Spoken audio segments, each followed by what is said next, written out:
तो this is a paragraph based question. सबसे पहले आप क्वेश्चन जरा ध्यान से पढ़ो। तो पहले पैराग्राफ में तो देखो boiling point, freezing point, vapour pressure, fuel solvent, changes in the solvent, ऐसा इंफॉर्मेशन गिवन है। इस क्वेश्चन में देखो जो की लाइन है वो यहाँ से स्टार्ट है। A solution M is prepared by mixing ethanol and water and the mole fraction of ethanol in mixing is 0.9। अब देखो एथेनॉल का मोल फ्रैक्शन अगर 0.9 है तो ऑटोमेटिकली वाटर का मोल फ्रैक्शन 0.1 हो गया। तो सबसे पहले पॉइंट में मोल फ्रैक्शन ऑफ एथेनॉल अगर हमें 0.9 गिवन है, उसका क्लियर कट मतलब है कि मोल फ्रैक्शन ऑफ वाटर जो है वो 0.1 हो गया। तो दोनों सॉल्यूट एंड सॉल्वेंट लिक्विड है, सॉल्यूशन भी लिक्विड है, तो जो सब्सटेंस कम अमाउंट होगा वो सॉल्यूट होगा। तो उसका रिजल्ट बना जो सॉल्यूट है वो वाटर है। अब यही इस क्वेश्चन की सबसे पहली ट्रिक है। और यहाँ पे जो सॉल्वेंट है वो अल्कोहल है, जो नॉर्मली लोग विजुअलाइज नहीं कर पाते बट डेटा से पता चल रहा है। With respect to mole compare किया जाता है, तो वाटर और अल्कोहल में वाटर का मोल फ्रैक्शन 0.1, अल्कोहल का मोल फ्रैक्शन 0.9 है। तो इसका मतलब इस केस में सॉल्वेंट जो है वो अल्कोहल हुआ, सॉल्यूट जो है वो वाटर हुआ। ये सबसे पहली चीज थी जो नोटिस करनी थी। उसका देखो बहुत सारा डेटा गिवन है, freezing point, boiling point, starting boiling point, freezing point, then vapour pressure data is given, molecular weight is given. तो जो जो रिक्वायरमेंट होगा वही क्वेश्चन में देखते जाएंगे।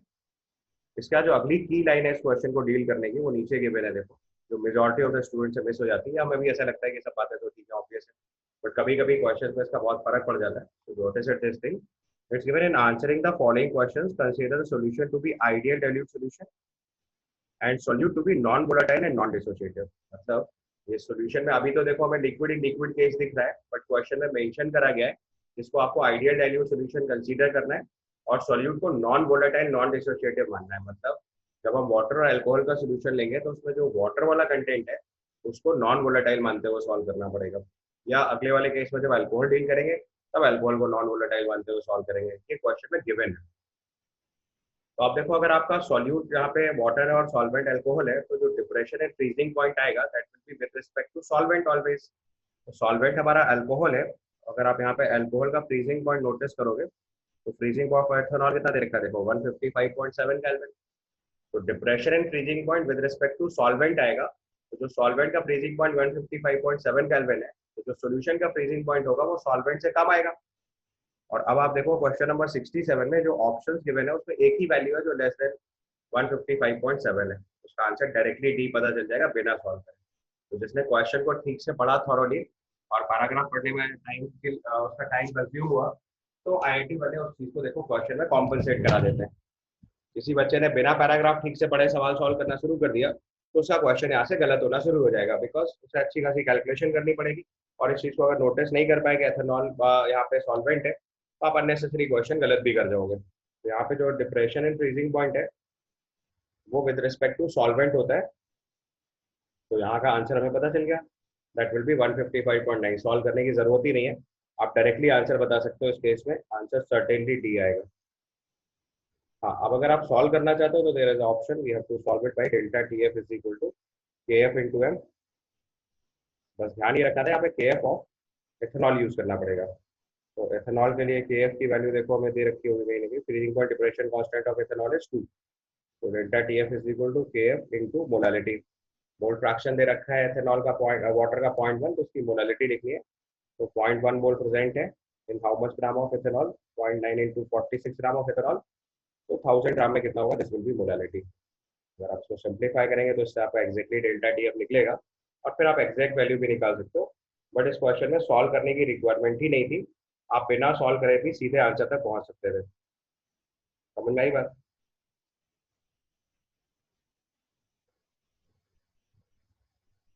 यहाँ से आपका डेल्टा टीएफ का वैल्यू 4.83 आ जाएगा, और यहाँ से अगर फ्रीजिंग पॉइंट निकालेंगे तो 155.7 माइनस 4.83 कर देना था, तो इससे आपका एग्जैक्ट आंसर मैच कर जाएगा अगर आपको पूरा सॉल्व करना था। और तो इसकी रिक्वायरमेंट नहीं थी, केवल आंसर निकालने के लिए तो केवल मैंने आपको जो ऑब्जर्वेशन बताया अगर आप उतना भी अप्लाई कर दोगे तो आपका आंसर एग्जैक्टली बन जाएगा। So this comes out to be 150.87, तो क्लोज टू 150.9 है। तो ये सॉल्विंग ऑप्शनल है अगले वाले लेवल के क्वेश्चन को समझाने के लिए। इस क्वेश्चन को सॉल्व करने के लिए तो इतना ही इन्फॉर्मेशन सफिशिएंट था that you have noticed that water is solute over here. ठीक है, नेक्स्ट क्वेश्चन है, देखो it's given vapour pressure of solution M. तो vapour pressure of solution M लिखना है, तो although liquid in liquid solution है तो फॉर्मूले के हिसाब से हमें total pressure is equal to X A into P A not plus X B into P B not लगाना चाहिए। अगर आप ऐसा करोगे तो आपका आंसर शॉर्ट शॉर्ट गलत हो जाएगा। रीजन, क्योंकि मैंने अभी आपको थोड़ी देर पहले क्वेश्चन में पढ़वाया, it's given in answering the following questions consider the solution to be ideal dilute solution and solute to be non volatile and non dissociative. तो ऑल दो डेटा में देखो वाटर का वेपर प्रेशर गिवन है, if you notice तो data में देखो water का vapour pressure given है और वो सिग्निफिकेंटली गुड है with respect to alcohol. But question solve करते टाइम वाटर को क्या समझना है, नॉन वोलेटाइल सब्सटेंस समझना है, उसका वेपर प्रेशर कंसीडर नहीं करना है, तो केवल एथेनॉल के लिए चीज काउंट करनी है। तो यहाँ पे हमें क्या करना पड़ेगा, vapour pressure of water neglect करना है। तो वेपर प्रेशर ऑफ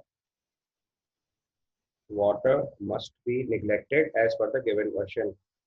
और तो ऐसा रूल नहीं है, लेकिन जैसा क्वेश्चन पूछा गया उसके हिसाब से आंसर लिखना पड़ेगा आपको।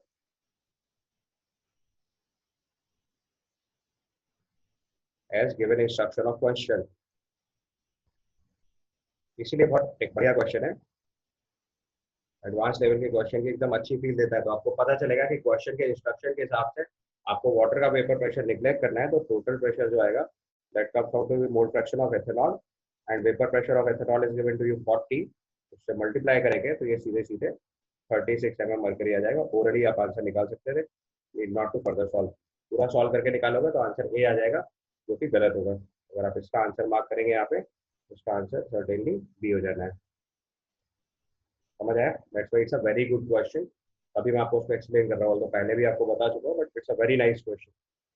और थर्ड पार्ट में देखो लिखा है when water is added up to the solution m so that the mole fraction of water in the solution becomes 0.9। अब देखो कोई बच्चा अगर पहले मान लो गलत करता भी चला जा रहा हो, अल्कोहल को सोल्यूट मानते हुए सवाल करता चला जाए और आंसर मैच करते जा रहे हैं, तो इस सवाल पे आके उसको पता चल जाएगा कि पहले वाले दोनों सवाल गलत हो गए। तो या तो वो सवाल रिपीट करेगा तो टाइम खराब होगा, और नहीं तो उससे सवाल तो गलत कर ही दिए। अब यहाँ पे देखो, अब आपको पता चला है कि मोल फ्रैक्शन ऑफ वाटर जो है वो 0.9 है, तो आपको इमीडिएटली रियलाइज होगा कि आपने मोल फ्रैक्शन चेंज करके सॉल्यूट और सॉल्वेंट बदल रहे हैं आप। और मोल फ्रैक्शन ऑफ एथेनॉल जो है 0.1 है। तो मैंने आपको पढ़ाया था, तो आपको सॉल्यूट सॉल्वेंट और सॉल्यूशन का कंपैरिजन समझाया था कि अगर सॉल्यूट सॉल्वेंट और सॉल्यूशन तीनों सेम फिजिकल स्टेट में होते हैं, तो जो सब्सटेंस लेसर क्वांटिटी होता है उसको सॉल्यूट बोलते हैं। और जब तक फिजिकल स्टेट डिफरेंट होती है तब तक कोई प्रॉब्लम नहीं होती, तब तक जो फिजिकल स्टेट सॉल्वेंट की होगी वही सॉल्यूशन की होगी, ये डिफॉल्ट होता है। तो दो रूल से चेक करते हैं। यहाँ पे मोल फ्रैक्शन ऑफ वाटर 0.9 है, एथेनॉल 0.1 है। अब हमारा कंफर्म हो गया कि अब जो है एथेनॉल सोल्यूट है, अब C2H5OH सोल्यूट हो गया और वाटर सॉल्वेंट हो गया। तो एलिवेशन एंड बॉइलिंग पॉइंट देगा, that will be with respect to water. और फॉर्मूला लगाएंगे delta TB equal to KB into M. तो वाटर का केबी अप्लाई करना पड़ेगा आपकी बार। तो केबी ऑफ वाटर आप देखो यहाँ पे दिखा होगा 0.52, नोटिस इट केयरफुली। वाटर का केबी देखो 0.52 केल्विन केजी पर मोल दिया है। अब आपको वाटर का के लिए डेटा यूज करना है, तो apply this formula over here. तो बाद में डेल्टा टीबी की वैल्यू लिखेंगे, delta TB is equal to KB is 0.52, और मोलरिटी लिखेंगे तो 0.1 मोल ऑफ एथेनॉल है, 0.9 मोल ऑफ वाटर में, तो 0.9 इंटू 18 इतने ग्राम वाटर हो गया। तो 1000 में कितना होगा, ये मोलरिटी हो गई। यहाँ से डेल्टा टीबी सॉल्व करके निकालना है सबसे पहले, ठीक है। ये लगभग लगभग 3.2 के आसपास आ जाएगा, 3.2 केल्विन। और आपसे पूछा गया boiling point of the solution, तो अगर हम बॉइलिंग पॉइंट लिखेंगे तो वाटर का बॉइलिंग पॉइंट होता है 373 केल्विन प्लस इतना टेम्परेचर और कर देंगे, एलिवेशन एंड बॉइलिंग पॉइंट आ जाएगा, तो 376.2 केल्विन आंसर हो जाएगा। तो right answer must be B. Clear? It's a very nice question. पूरा कॉन्सेप्ट आपको क्लिक करना चाहिए। इसमें कॉन्सेप्ट ये था कि मोल फ्रैक्शन के बेसिस पे पहले आपको सही सॉल्यूट सिलेक्ट करना था। दूसरी चीज जो इंपॉर्टेंट थी वो ये थी कि क्वेश्चन में गिवन है कि आपको आंसर लिखते टाइम सॉल्यूट को नॉन वोलेटाइल नॉन डिसोसिएटिव समझना है। इस क्वेश्चन का solution majority of the books ने गलत लिख रखा है, बहुत केयरफुली समझ से देख लीजिए। आईआईटी ने जो उसके आंसर्स दिए थे वो मैं आपको बता दे रहा हूँ। Answer for 67 was D, 68 it was B and 69 it was P. तो कई बुक्स ने इसके आंसर्स भी अपने हिसाब से मॉडिफाई कर लिए, और ये आईआईटी ने जो एग्जैक्ट आंसर दिए थे वो आपको दिखाई दे रहा हूँ। 67 was D, 68 was B and 69 was B. These were the answer जिससे आईआईटी ने कॉपी चेक करी, क्योंकि क्वेश्चन थोड़ा पुराना हो गया इसलिए ज्यादातर बुक ने इसके आंसर मॉडिफाई करके अपने हिसाब से आंसर सेट कर दिए। दैट्स व्हाई आईआईटी का एग्जैक्ट पेपर फॉलो करना इंपॉर्टेंट होता है। And it's really a nice question. पूरा कॉन्सेप्ट ठीक से समझना है सॉल्यूट सॉल्वेंट एंड सॉल्यूशन का, और पैराग्राफ में जो इन्फॉर्मेशन दी है उसके बेसिस पे क्वेश्चन को सॉल्व करने का, ठीक है। डन।